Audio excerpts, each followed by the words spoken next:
In the soft glow of a fall evening, Lily Morgan stood at the edge of an old, forgotten place, her 12-year-old self looking tiny next to the huge, wild land in front of her. She held a letter tight in her hand, one that had come from far away to her foster home. It promised her something she never had, a place to feel at home. The farm, left alone for years, was something she got from great-grandparents she never met. It looked like a mess of thorny bushes and broken hopes, with tall weeds that could hide her completely. Her eyes locked on an old barn that stood strong even though time had worn it down. What could be behind those creaky doors that wasn't already taken by thieves or ruined by time? The mountains around her were like a cage and a shield for Lily. As she walked the usual path from the school bus to her foster home, her backpack, patched up and faded, felt heavy with more than just books.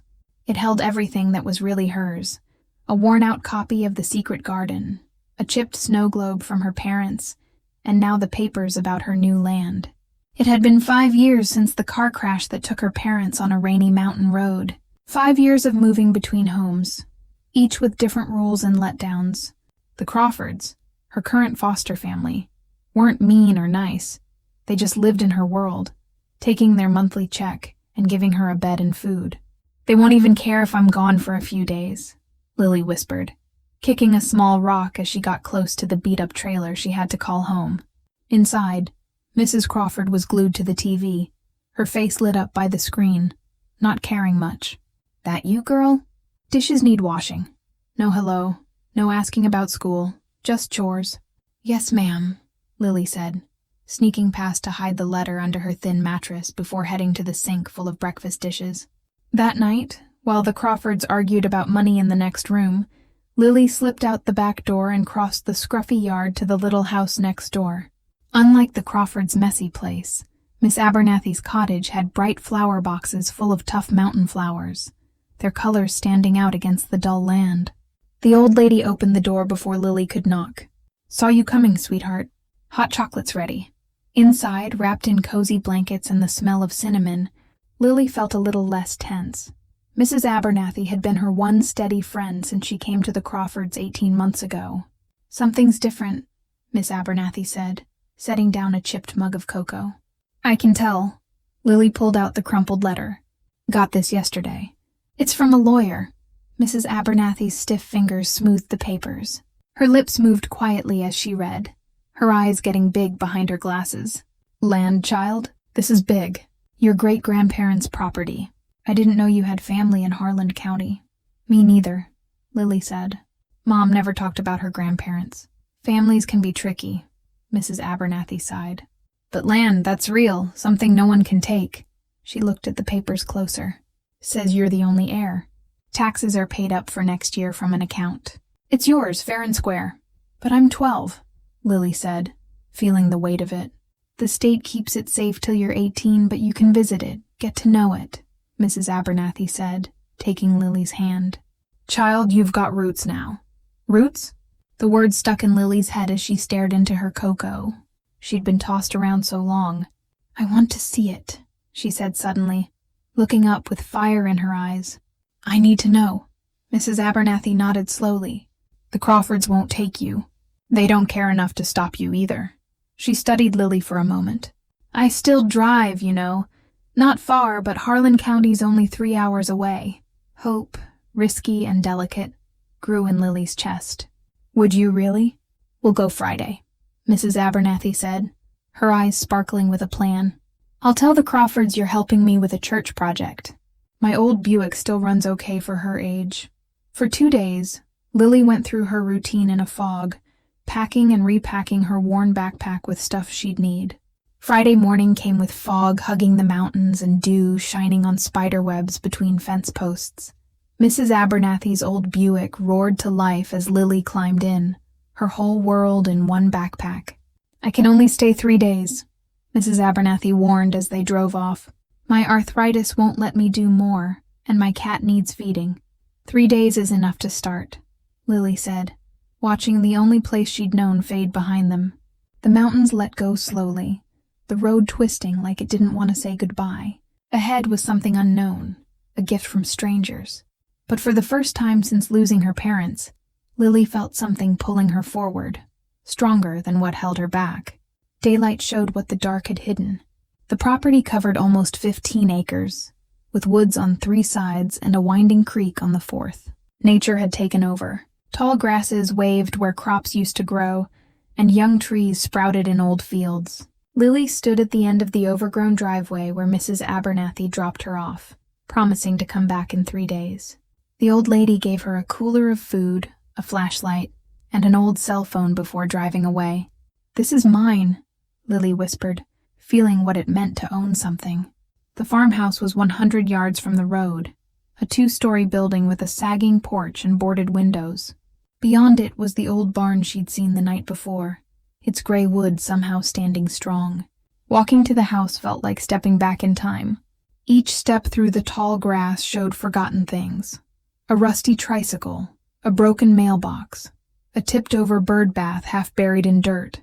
Lily stopped to look at each one, wondering who last touched them. The farmhouse's front door had a heavy padlock, its keyhole clogged with rust. She walked around, finding every ground-floor window boarded and every door locked. Only a small bathroom window, its glass long gone, was small enough for her to squeeze through. Not yet, she decided, keeping on with her exploring. Near an old oak tree was a broken birdhouse on a pole. Its roof was falling apart, but inside, something shiny caught her eye. Standing on her toes, she reached in and pulled out a heavy, old-fashioned key with strange teeth. Her heart raced as she ran back to the farmhouse, but the key didn't fit the padlock or the side door. Whatever it opened, it wasn't clear yet. By late afternoon, Lily had walked the whole property. She found a stone wall, a pond full of weeds, and a rusty tractor frame hidden in tall grass. But nothing explained why she got this place or what secrets it held. As evening came, she went back to the farmhouse, needing a place to sleep. The bathroom window was her best bet. She took off her backpack and wiggled through, scraping her elbow. Inside, the house smelled dusty and empty. What furniture was left was covered in yellowed sheets. Lily walked carefully through the dim rooms, her steps echoing on wood floors. Upstairs, she found 3 bedrooms, one bigger with an old 4-poster bed still made up. Too tired to mess with the dusty bed, she went back to the porch, where the roof seemed sturdy. She unrolled her sleeping bag in a corner, ate one of Mrs. Abernathy's sandwiches, and watched the dark take over her land. Night brought new sounds. No TV blaring, no arguing or slamming doors. Instead, crickets chirped, frogs croaked by the pond, and something rustled in the weeds. At first, each noise made her jump, but soon they felt like a strange, comforting song. Sleep came in bits. Just after midnight, she woke to a weird sound, different from the others. Something metal scraped against wood, coming from the barn. Lily sat up, listening hard. For a few minutes it was quiet. Then she heard a soft thud, like a door closing carefully. "Someone's out there," she whispered, grabbing her flashlight like it was a shield. Morning found her still awake, watching the world slowly appear from the dark. Whatever made those sounds hadn't come near the house. As pink light hit the oak tree's branches, Lily made up her mind. Today she'd check out the barn. Wet grass soaked her sneakers as she walked to the barn, watching for signs of the night visitor. The big building looked even larger up close, its boards gray and worn from years of rain and snow. 2 huge doors were meant for farm machines, but a smaller side door, just her size, was slightly open, not like she remembered from yesterday. "Hello?" she called, her voice sounding small in the morning air. "Anyone there?" Only birds answered. The side door's hinges creaked as she pushed it open. She peeked inside, letting her eyes get used to the dim light. Dust floated in beams of sunlight coming through gaps in the walls. When she tried to open the door more, it stuck. Looking down, she saw a wooden walking stick blocking it. She picked it up. It wasn't just a branch, it was smooth, carved with leaves and mountains. Near the top, 2 letters, JM, were carved and filled with something dark. "JM," Lily whispered, touching them. The same letters as her great-grandfather, James Morgan. This was his. Holding the stick carefully, she went to the big barn doors, which wouldn't budge. No lock held them, but years had stuck them tight. She pushed hard, but they didn't move. Looking closer, she saw the doors were warped. She wedged the stick into the crack and leaned on it. Nothing happened at first, but then a loud crack made her jump as the right door moved a bit. She tried again, and the door opened enough for her to slip through. Inside, the barn was like a dark, dusty church with cobwebs everywhere. Sunlight came through the gap she made and holes in the roof, lighting up dust that danced with her breath. The floor was dirt with old hay and rusty bits of machines. Lily stepped carefully, using the stick to poke at piles of stuff. In one corner was an old workbench, dusty but showing marks of tools and work long gone. Above it, a shelf held jars of nails and screws, safe from time. Standing on her toes, Lily reached up when something fell from a beam above, a yellowed photo. She picked it up, brushing off dust. 4 people stood in front of this barn, a tall man with kind eyes and a beard, a woman with her hair up, and 2 kids, a boy and a girl, maybe 10 and 7. The girl's eyes hit Lily hard. They were her mom's eyes, meaning this girl was her grandma as a kid. These were her family, caught in a moment before she was born. Lily sank to her knees holding the photo. For 5 years, she'd only had memories of her parents, no bigger family to claim. Now, holding proof of her past, something inside her started to warm. "You were real," she whispered to the faces. "And this was your place." A noise above made her look up. Pigeons, startled by her, flapped in the rafters. But as she watched, she saw part of the loft that looked more organized than the mess below.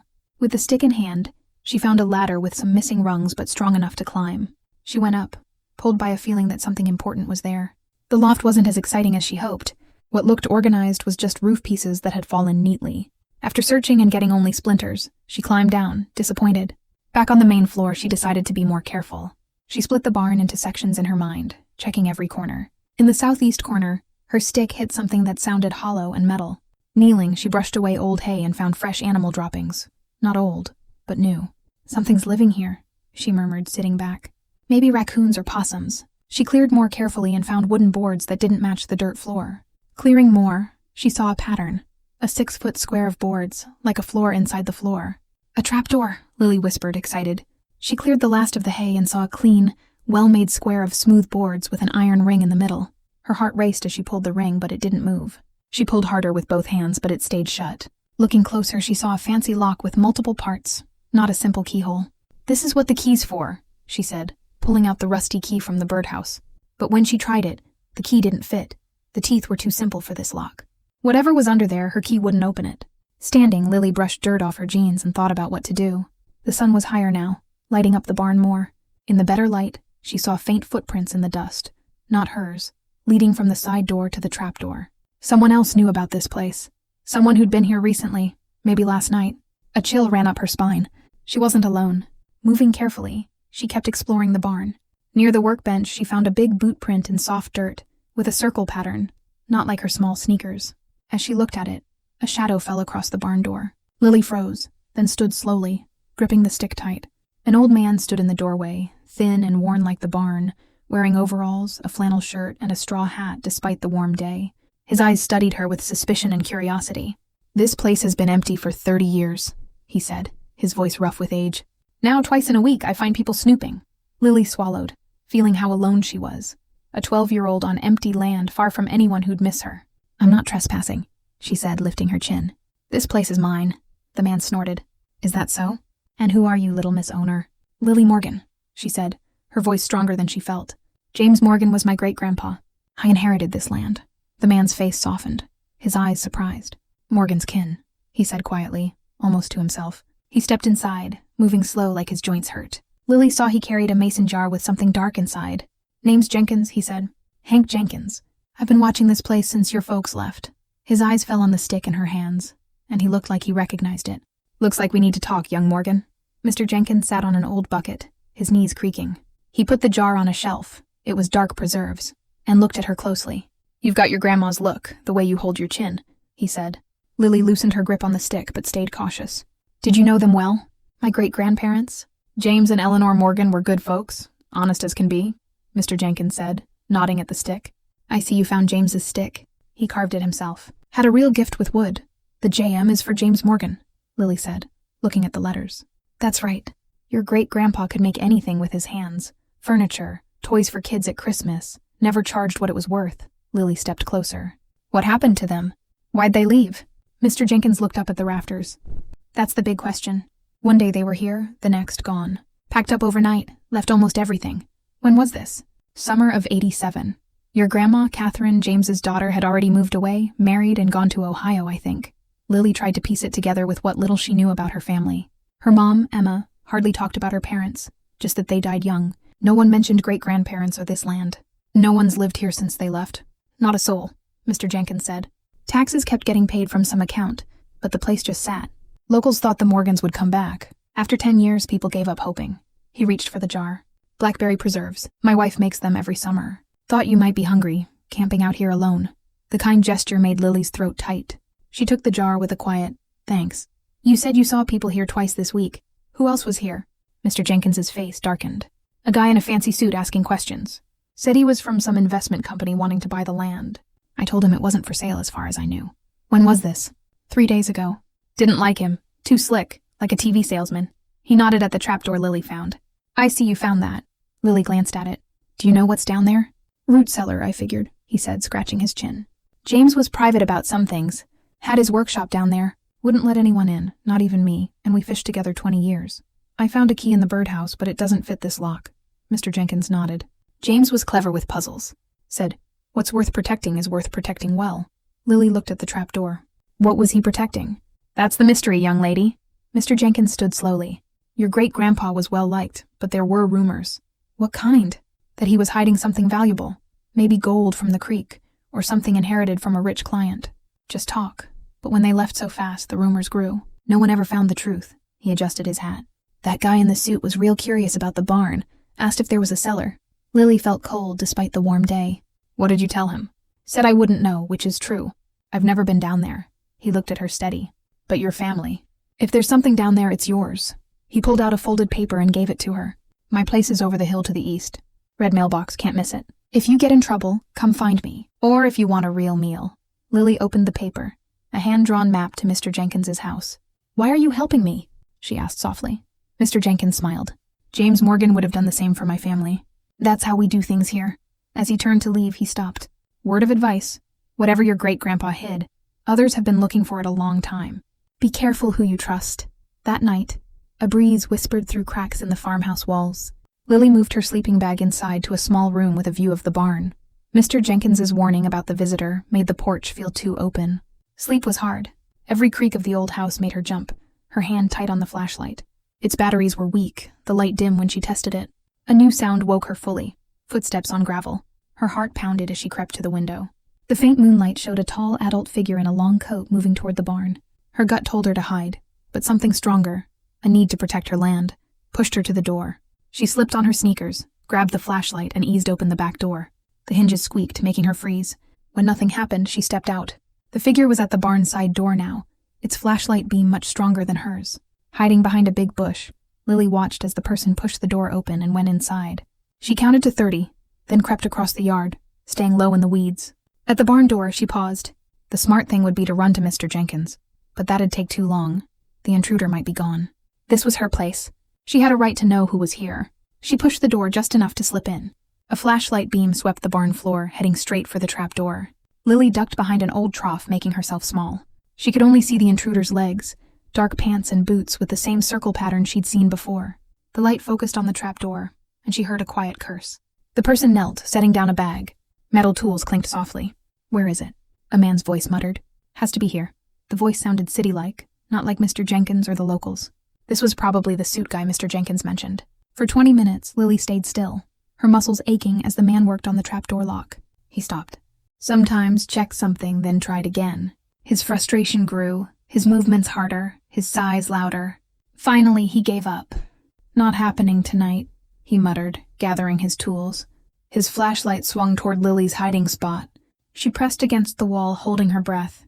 The light stayed for a scary moment, then moved on, checking the barn before heading to the door. Lily waited till his footsteps faded, then peeked out. Headlights lit up the road as a car drove away. Her legs shook as she went to the trapdoor. Her flashlight showed fresh scratches around the lock. The man had tried to force it open. Kneeling, she saw a piece of paper partly under the trapdoor's edge. She pulled it out carefully. It was torn, showing part of a letterhead. Ashworth Antiquities and App. Below was a handwritten note. Confirm Morgan connection to K79. Before proceeding. Lily stared at it, feeling cold. Someone thought something valuable was under this trap door. Valuable enough to sneak in at night and pick a fancy lock. They'd be back. Morning came with a soft mist, making the fields look dreamy. Lily hadn't slept since the intruder left. She'd watched from the farmhouse window, holding the strange note, jumping at every sound. As soon as it was light, she went back to the barn to check the trapdoor closer. The scratches on the lock were even clearer now, ugly marks in the nice wood that made her mad. This was her family's place. The intruder had no right to mess it up.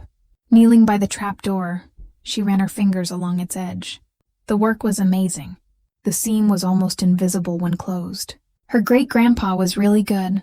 Looking closer, she saw a tiny gap near the lock where the wood had chipped from the intruder's tries. Something white was in the crack. Carefully, she used her fingernail to pull out a piece of paper, tearing it a bit but finding more underneath. Someone had hidden papers in a hollow space between the trapdoor and the floor. Slowly, she pulled out several yellowed pages with fading, fancy handwriting. The first page started mid-sentence. Worried about James's obsession with the piece. He works all night, barely eats, caught up in the complex parts. Lily's heart raced. This must be her great-grandma Eleanor's writing. Another page said, James got another letter today. He wouldn't show me, but it upset him.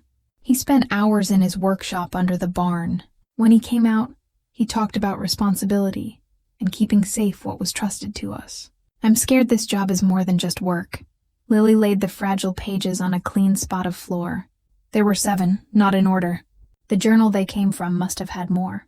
Another page caught her eye. The men who came today said they were from the client, but James didn't trust them. He sent them away, saying he'd only deal with Kay directly. After they left, he started changing the locks on the cellar door.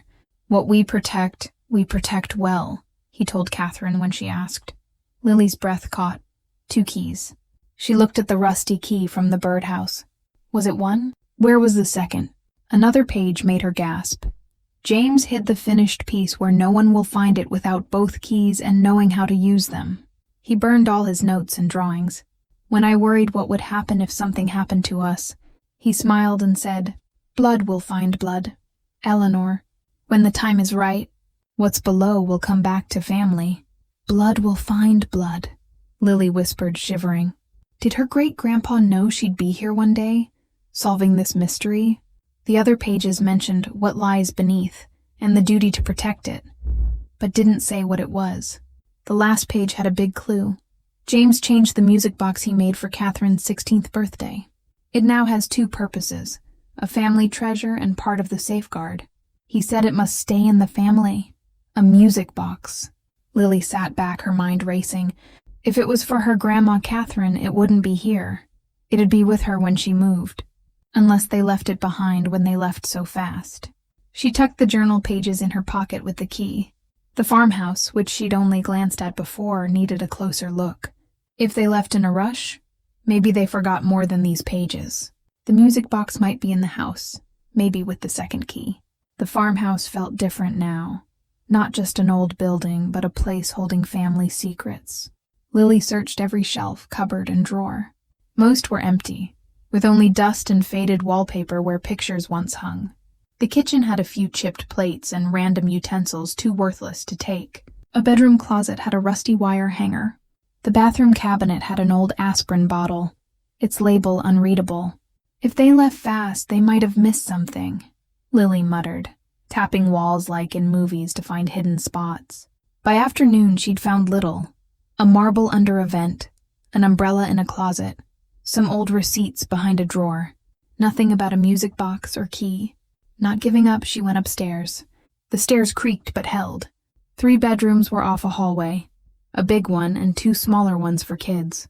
In what she thought was her grandma Catherine's old room, faded pink wallpaper peeled, an iron bed frame had no mattress, and a small desk sat under a window facing the barn. Lily felt the desk, noticing marks where someone, maybe her grandma, pressed hard while writing. One drawer was stuck, swollen from damp air. She worked it loose. Inside was a faded blue hair ribbon, left behind in their rush. Nothing, Lily sighed, closing the drawer. As she turned to leave, she saw the floorboards under the desk didn't match the rest. They were a different color. Kneeling, she tapped them. They sounded hollow. Her heart sped up. She pushed the desk aside with effort. The boards formed a small square, about 2 feet across, not nailed down. A hiding spot, she whispered, prying at the edge. The boards lifted easily, showing a small space. Inside was something wrapped in a dusty, once white handkerchief. Lily picked it up. It was heavy. Unwrapping it showed a wooden box the size of a big book, covered in fancy patterns of mountains and trees. The music box, she breathed. A brass crank, green with age, ran along the edge. She turned it slowly, feeling it stick, then loosen with a click. A melody started, choppy at first, then smooth. A tune she almost knew, maybe one her mom hummed when she was little. As the music stopped, Lily felt tears. This box played for her grandma, her mom, and now her, Morgan women tied by its song. Wiping her eyes, she looked closer. The box was beautifully made, with a hinged lid opening to a velvet inside and a tiny ballerina stuck mid-spin. No key. She turned the box over, looking for more. The journal said it had 2 purposes. She pressed the patterns, checking for hidden parts. Nothing moved. The velvet was stuck tight, no space underneath. Frustrated, she set it down, and her finger caught a tiny seam on one side. Looking close, she saw a small pine tree in the pattern, a bit different in color. She pressed it. Nothing. She twisted it. Still nothing.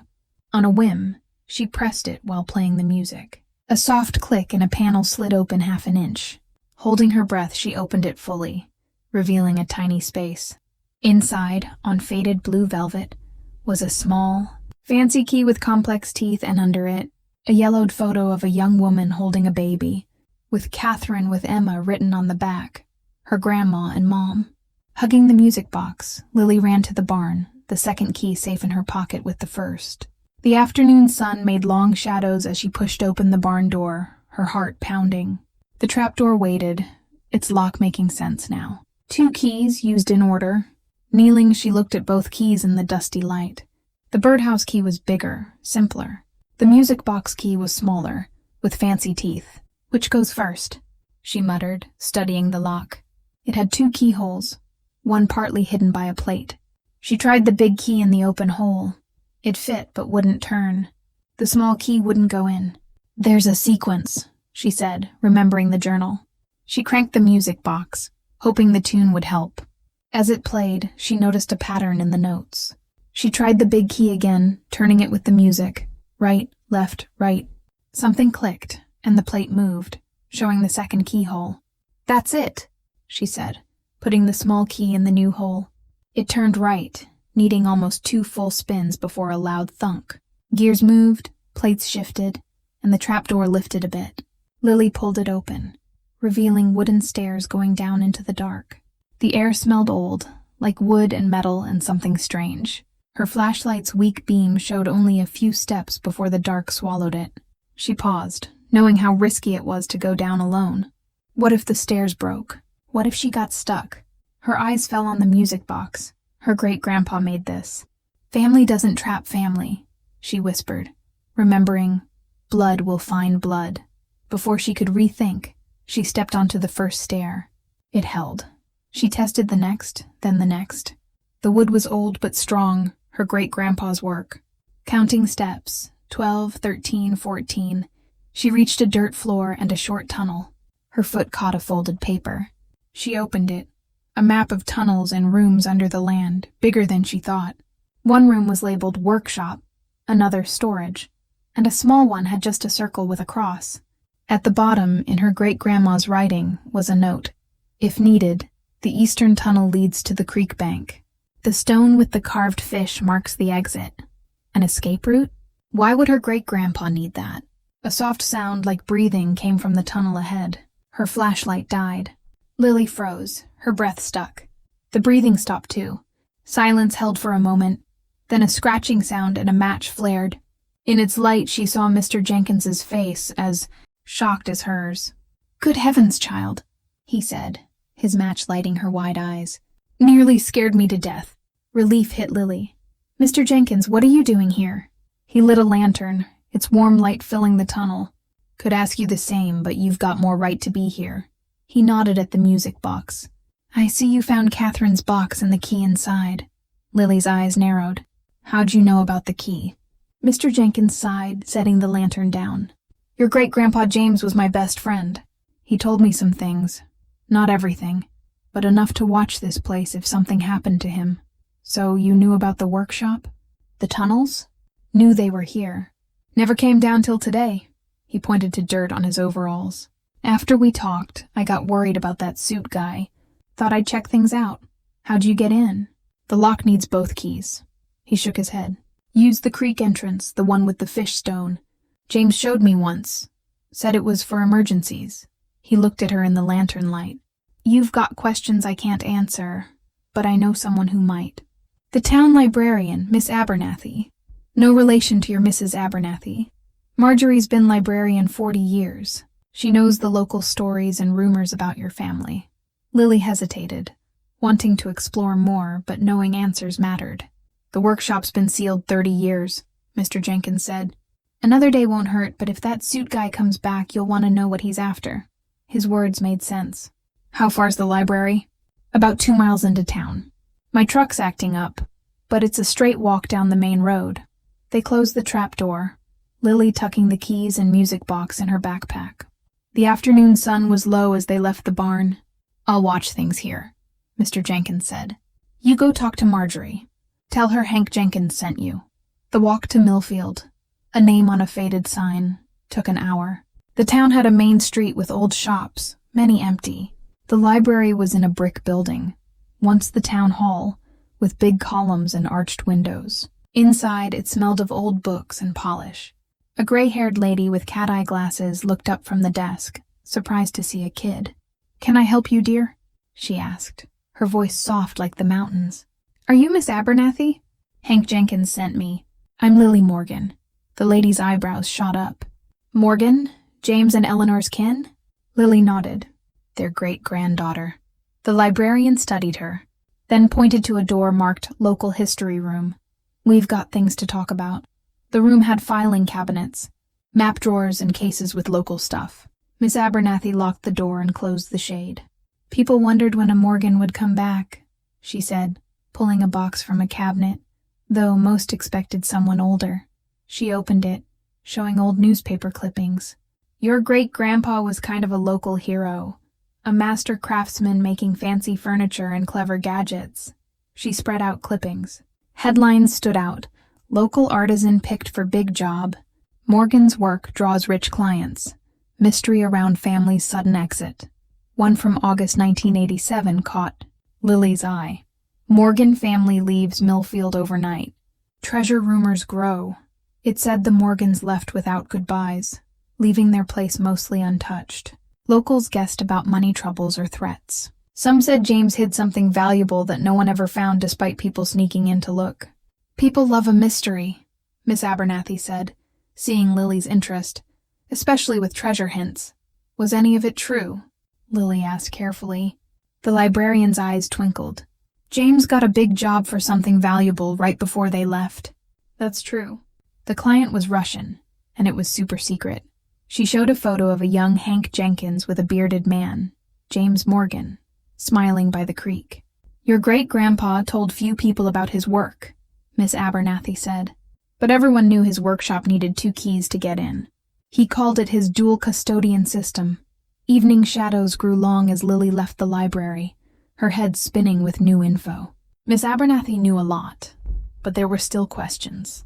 The walk back felt shorter, her mind piecing things together. A craftsman great-grandpa, a secret Russian job, a workshop with 2 keys, a quick exit, and years of rumors. As the Morgan property came into view at sunset, something felt off. Lily slowed, scanning around.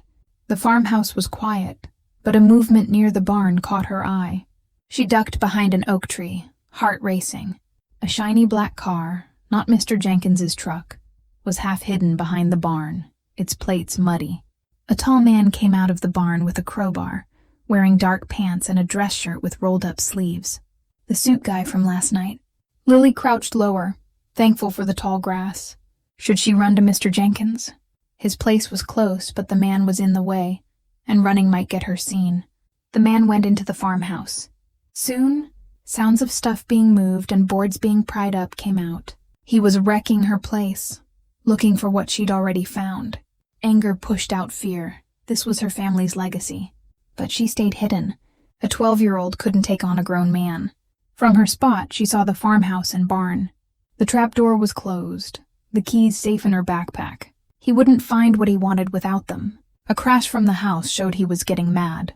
He came out, wiping dust on his fancy pants, and headed back to the barn. Lily crept closer to hear.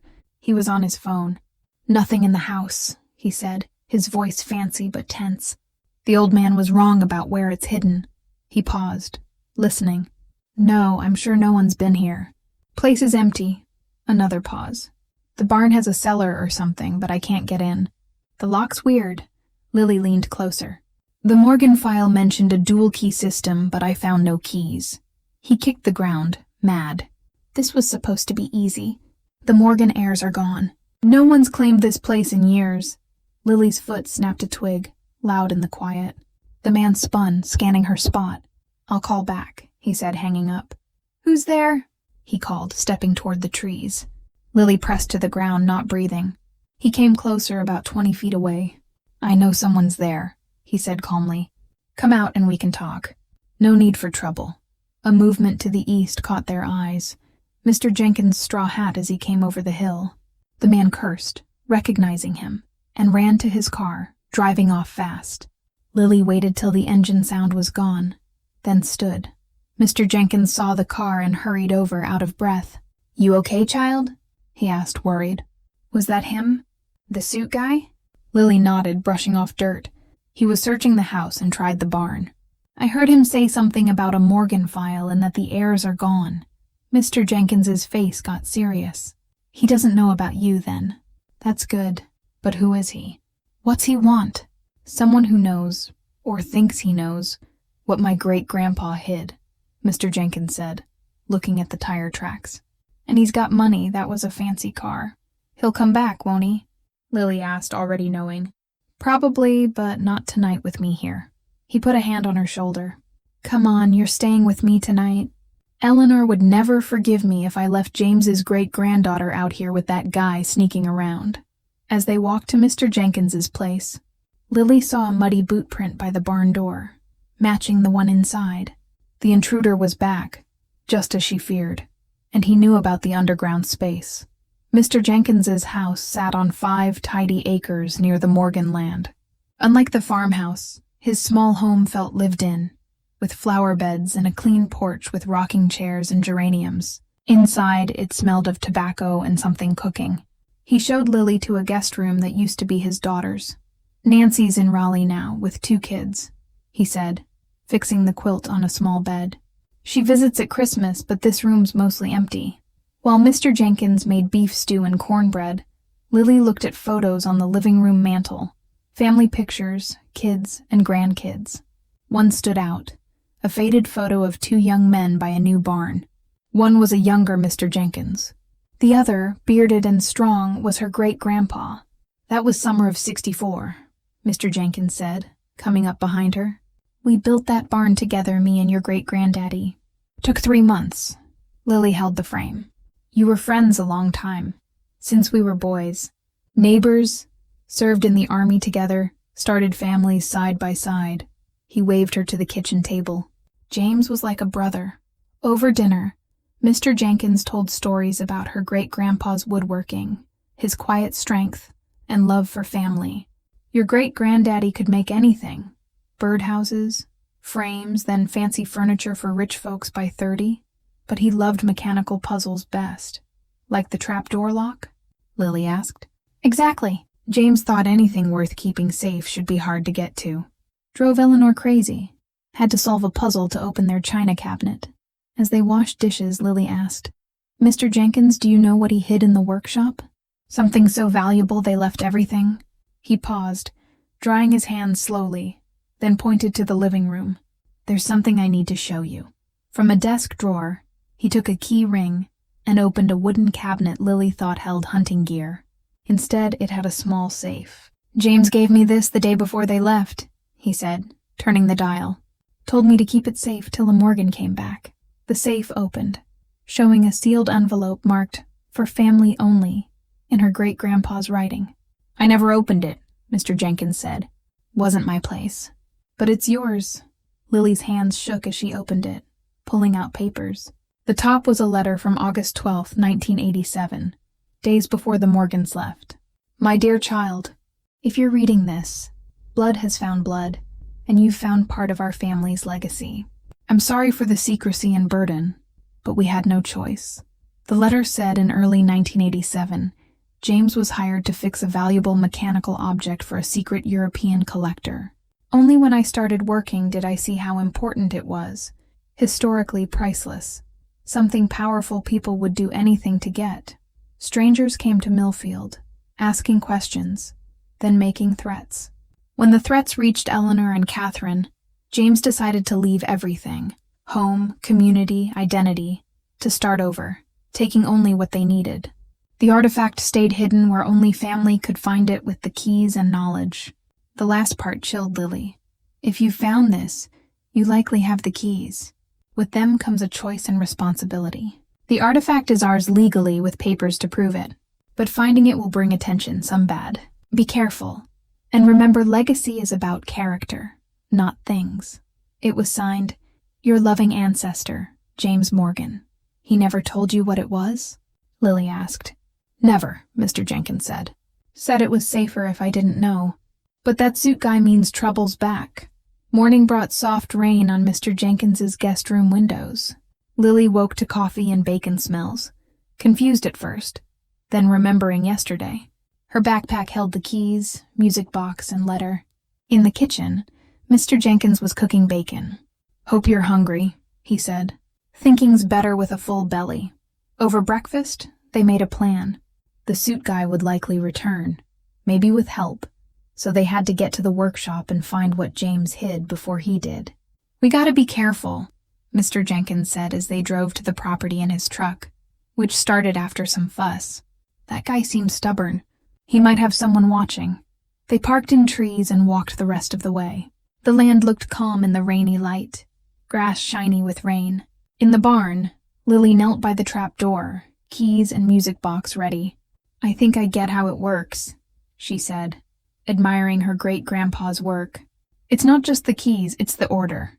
She played the music box, moving the first key with the tune. Right, left, right. The lock clicked, showing the second keyhole. "Your great-granddaddy loved puzzles," Mr. Jenkins said, watching. "Made you work for it." "There's more," Lily said, remembering yesterday. "After the keys, there's another step." She put the small key in the second hole, turning it twice. The lock moved, and the trapdoor lifted. "Watch," she said, playing the music box again as she raised the door. A small dial under the door, marked with music notes, turned with the melody. "It's synced," she said. "The lock listens for the right tune." When the music ended, clicks came from the door, and small lights in the walls lit up, LEDs that still worked after years. "Well, I'll be," Mr. Jenkins whispered. James outdid himself. The stairs led to the tunnel from yesterday, now lit softly. The map showed the workshop straight ahead, storage to the right, escape tunnel to the left. "Workshop first," Mr. Jenkins said. "That's where he kept his big stuff." They walked carefully down the main tunnel, about 30 feet, to a heavy wooden door with a simple lock matching the music box key. "One last barrier," Mr. Jenkins said. The key turned easily, and the door opened smoothly. Inside was a 20-foot square room, walls lined with workbenches and tool cabinets. A big table in the center was lit by more LEDs. "It's like he just left," Mr. Jenkins said. The workshop looked untouched. Tools on pegboards, jars of screws sorted, notebooks stacked neatly. Dust covered everything, but it felt like yesterday, not decades ago. On the table was a wooden case, about 2 feet long, locked with another fancy lock. Next to it was a leather journal, a magnifying glass, and odd tools. "Is that it?" Lily asked, nearing the table. "The treasure?" Mr. Jenkins shook his head. "That's just the case. The real treasure's inside." The case was like a puzzle box, with no keyhole, just sliding panels and buttons to move in the right order. Lily saw the patterns match the music box. Same mountains, same trees. She set the music box next to it, comparing. "They're connected," she said. "The music box isn't just a key. It's the guide." Her fingers found a spot on the puzzle box that fit the music box perfectly. "It goes here," she said, setting it in. When it clicked into place, nothing happened at first. Then she saw a bigger winding key on the puzzle box, like the music boxes but larger. "We need to wind them together," she said, reaching for it. Mr. Jenkins stopped her. "Hold on, child. James's letter mentioned papers with the artifact. We should look for those first. Might be instructions or warnings." It made sense. Lily looked around the workshop, preserved like a time capsule. The benches had weird tools, tiny hammers, picks, magnifying glasses, even a microscope, odd for a woodworker. "These aren't just for wood," she said, looking at metal tools on velvet. "James worked with lots of stuff," Mr. Jenkins said. Wood was his favorite, but he learned metalwork, clockmaking, even jewelry for fancy jobs. On a shelf, Lily found leather journals labeled by year. She picked 1987, the year they left, and opened it. It had detailed notes and sketches in James's neat writing, mostly about furniture. But in March it got cryptic, using initials or code words. One said, "Kay's request proceeding. Mechanism trickier than thought. Needs tiny tweaks." Later ones mentioned the egg project with sketches of an oval thing with complex insides. A loose paper fell out. An official document in English and Russian. A certificate of provenance and transfer for an imperial swan egg.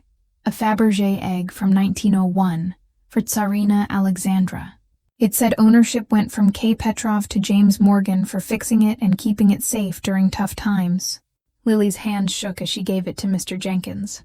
"Do you know what a Fabergé egg is?" His eyes got big. "By reputation, they're jeweled eggs for Russian royals, worth millions. Some got lost in the revolution. Museums and collectors hunt them. If my great-grandpa had one, that's why they left," Lily said. "Someone found out." They found more proof in the workshop. Tools for metals and gems. Sketches of other Fabergé eggs. A safe with the music box key holding letters from K. Petrov. Insurance papers valuing the egg at a huge amount. And a sealed envelope for my heir. Lily opened it carefully. It was another letter from James. Same date as Mr. Jenkins's. "If you're reading this, you found my workshop and the treasure I was trusted to protect. The imperial swan egg came to me damaged and in danger. Its owner, Konstantin Petrov, was from a Russian noble family who escaped with a few treasures. When things got bad in Europe, he needed someone to fix and hide it. I fixed it, but he died before taking it back. Ownership went to me as he planned, trusting me more than his family, who might sell it." The letter said when strangers asked about the Russian job and threats came, James knew Petrov's family had tracked the egg. To protect his family, they left everything but the papers proving ownership. This egg isn't just money. It's history and art that should be kept safe. You're its guardian now, not just its owner. Choose wisely, thinking of legacy, not profit. Lily and Mr. Jenkins turned to the puzzle box. Inside was a priceless egg that made her family flee. "Ready?"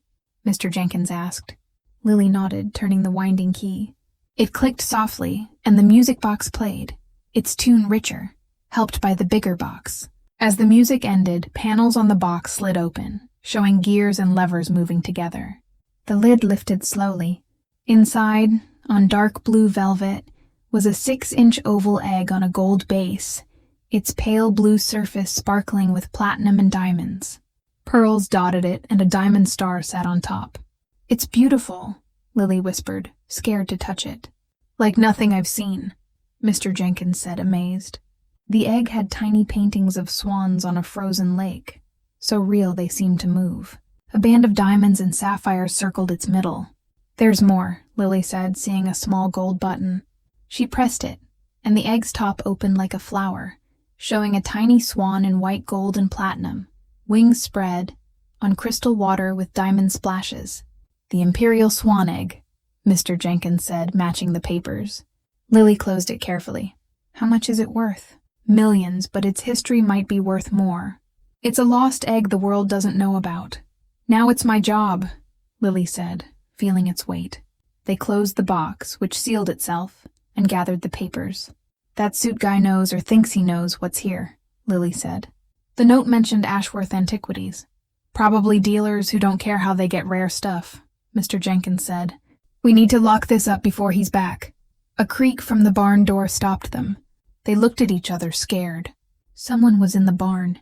Mr. Jenkins pointed to the escape tunnel. Lily grabbed the puzzle box, heavier than she thought. Footsteps came down the trapdoor stairs. The intruder was coming. Quick, Mr. Jenkins whispered, pushing Lily to a small closet door in the workshop wall. They hid inside, leaving the door cracked. A flashlight beam swept the room, and the suit guy, Lambert, walked in, sure of himself. His shoes clicked as he went to the table where the box had been. Empty, he muttered, mad. He swung the light around, checking benches and cabinets. But they were here recently, he said, pulling out his phone. Ashworth, it's Lambert. I found Morgan's workshop. He paused. No, the egg's not here, but someone's been here. Dust's moved. Fresh footprints. Another pause. Yes, small footprints. Maybe a kid. Lily's heart pounded so loud she thought he'd hear. Mr. Jenkins steadied her. I'll check the tunnels, Lambert said. They can't be far. We need to move fast if they found the egg and know what it is. His voice faded as he went to the main tunnel. Creek tunnel, Mr. Jenkins whispered. He'll check the main way first, but he'll come back. Holding the box, Lily followed him into the narrow creek tunnel, its ceiling low. Lambert's voice echoed as he found the empty closet. He knows we're here, Lily whispered, hurrying.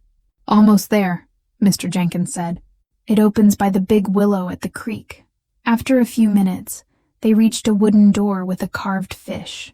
Mr. Jenkins pushed it open, showing a small exit hidden by roots and brush. They came out under a willow, its branches hiding them. The creek's noise covered their steps.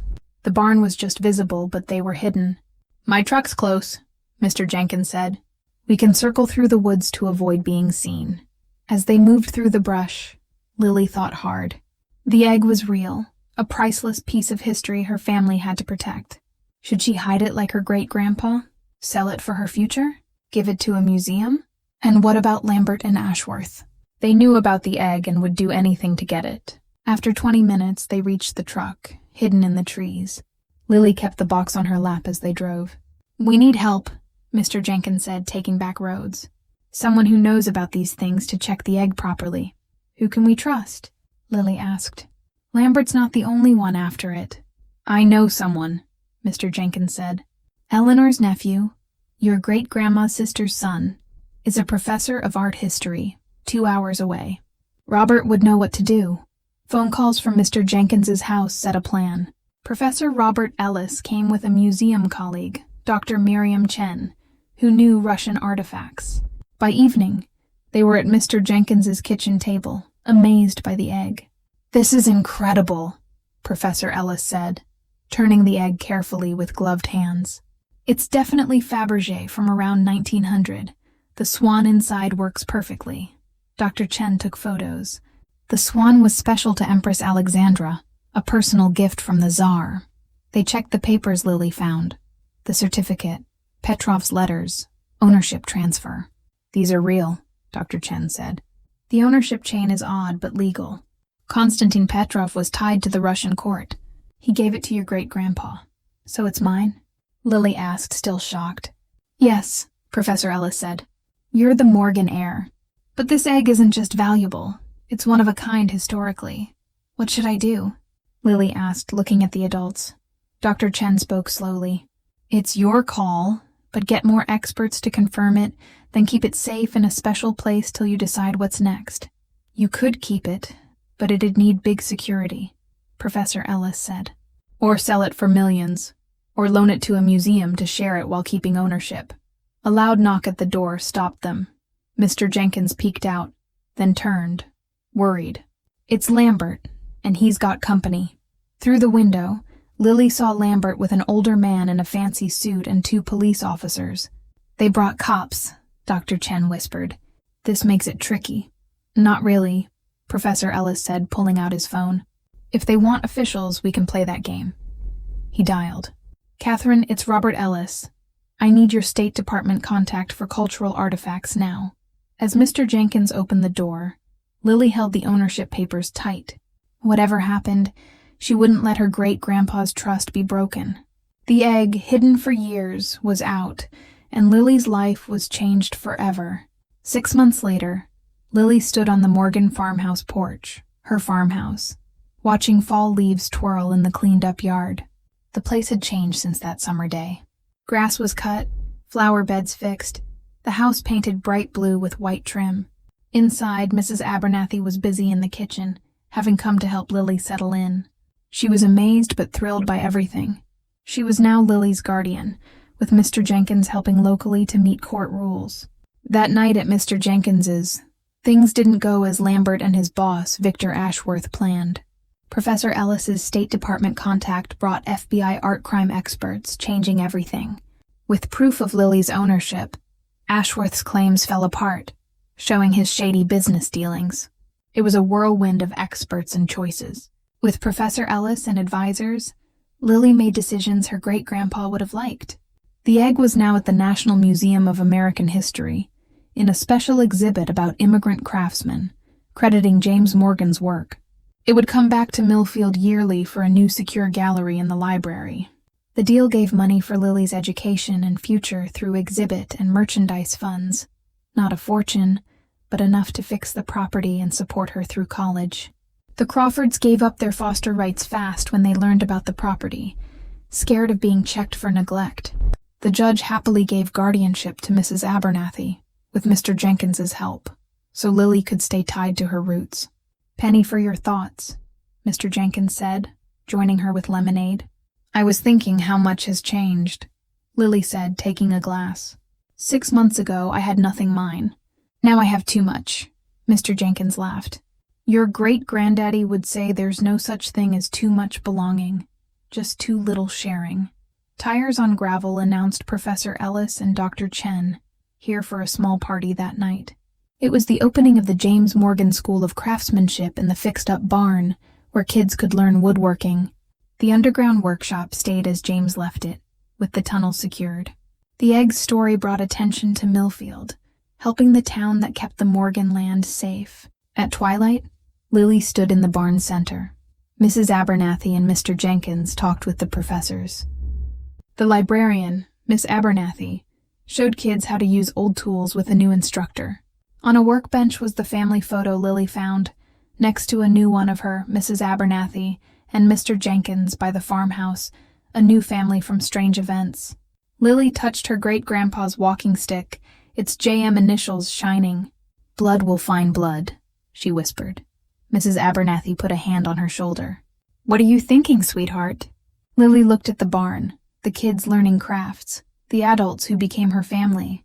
Outside, the farmhouse, her home, glowed warmly. "I was thinking," Lily said, smiling, "I get what my great-grandpa meant about legacy being about character, not stuff. The egg, as pretty as it was, wasn't the real treasure. The true gift was her past and the foundation for her future."